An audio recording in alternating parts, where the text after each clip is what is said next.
1993년부터 20년 동안 경남 창원시 돼지농장에서 일했던 지적장애 3급 김모 씨. 아버지가 사망한 뒤 함께 살게 된 삼촌 부부에게 퇴직금과 상속재산 등 2억 3천여만 원을 빼앗겼습니다. 삼촌 부부를 고소했지만 처벌할 수는 없었습니다. 직계 좀비속과 배우자, 같이 사는 친족의 재산 범죄는 처벌을 면제해준다는 친족 상돌의 조항 때문입니다. 1953년 형법이 만들어질 당시 가족 내부의 일에 국가 형벌권이 개입하지 않는다는 취지로 도입됐습니다. 71년 만에 헌법재판소가 이 조항에 대해 재판관 전원일치로 헌법 불합치 결정을 내렸습니다. 2025년 12월 31일을 시한으로 입법자가 개정할 때까지 적용 중지를 명하는 헌법 불합치 결정을 합니다. 헌재는 가족 구성원 사이 용인 가능한 수준의 재산 범죄에 대해선 처벌 특례를 둘 필요성은 인정했습니다. 하지만 친족 관계를 이유로 일률적으로 형을 면제하도록 하는 건 범죄 피해자의 권리를 침해한다고 헌법 불합치 이유를 밝혔습니다. 또 김 씨 사례처럼 가족 내 취약한 구성원에 대한 경제적 착취를 용인하는 결과를 낳을 수 있다고도 설명했습니다. 헌재의 이번 결정은 농경사회 가부장 중심의 가족 문화가 핵가족이나 개인 중심으로 바뀐 시대 변화를 반영한 걸로 풀이됩니다. 네, 이 내용 하정연 기자와 더 자세히 짚어보겠습니다. 자, 이제 오늘 결정으로 국회에서 대체 법안을 만들어야 하잖아요. 뭐 어떤 내용으로 해야 한다, 이런 게 나온 게 있습니까? 네, 헌법재판소가 이 구체적인 대체 입법 방안에 대해서 제시하지는 않았지만 이 큰 틀의 입법 방향에 대해서는 좀 언급을 했습니다.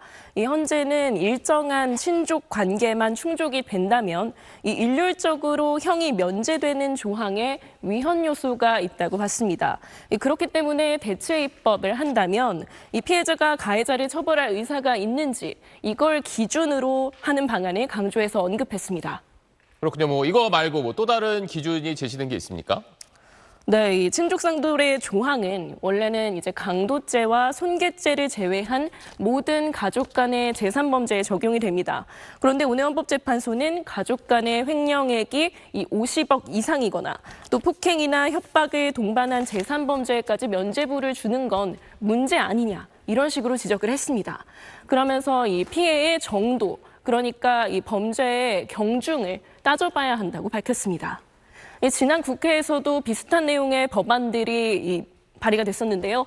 피해액이 5억 이상이거나 여러 명이 함께 절도를 했을 때는 친족상돌에 적용을 하지 않는다. 이런 식으로 제한을 두고 있습니다. 그리고 또 이제 법에서 규정하는 친족의 범위가 좀 지나치게 넓다, 이런 지적도 있는데 이 부분도 좀 바뀌게 될까요?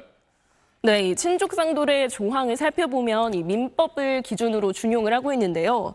보면은 이제 8촌 이내의 혈족, 그리고 4촌 이내의 인척 이렇게 규정을 하고 있습니다. 그런데 이 범위가 지나치게 넓은 것 아니냐 이런 식의 지적이 계속돼 왔고요.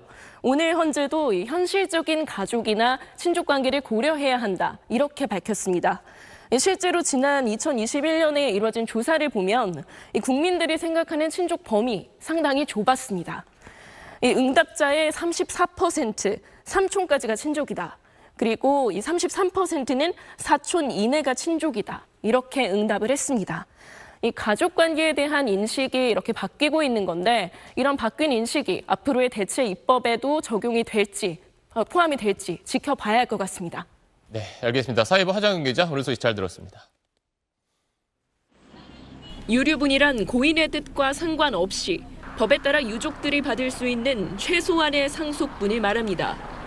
헌법재판소는 1977년 도입된 유류분 제도의 정당성은 여전히 인정된다면서도 재판관 전원 일치 의견으로 세 부분이 헌법에 어긋난다고 판단했습니다.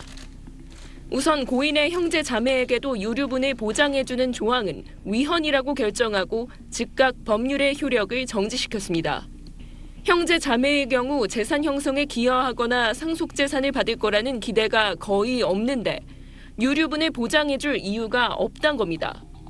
고인의 배우자와 자녀, 부모에게 유류분 상실 사유를 규정해두지 않고 무조건 권리를 준 조항에도 헌법 불합치 결정을 내렸습니다.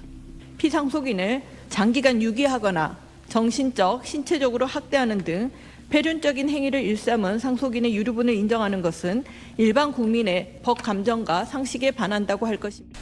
특정인의 기여분을 인정하지 않는 조항 역시 헌법에 어긋난다고 판단했습니다. 고인을 오랜 기간 부양하거나 재산 형성에 특별히 기여한 게 인정돼 재산 일부를 증여받았다면 획일적인 유류분 산정 대상에 포함돼선 안 된다는 겁니다. 헌법재판소의 이번 결정은 최근 달라진 가족 형태와 사회 구조 등을 종합적으로 고려한 결과로 풀이됩니다. 헌법 불합치 결정에 따라 국회는 내년 말까지 대체 입법을 해야 합니다.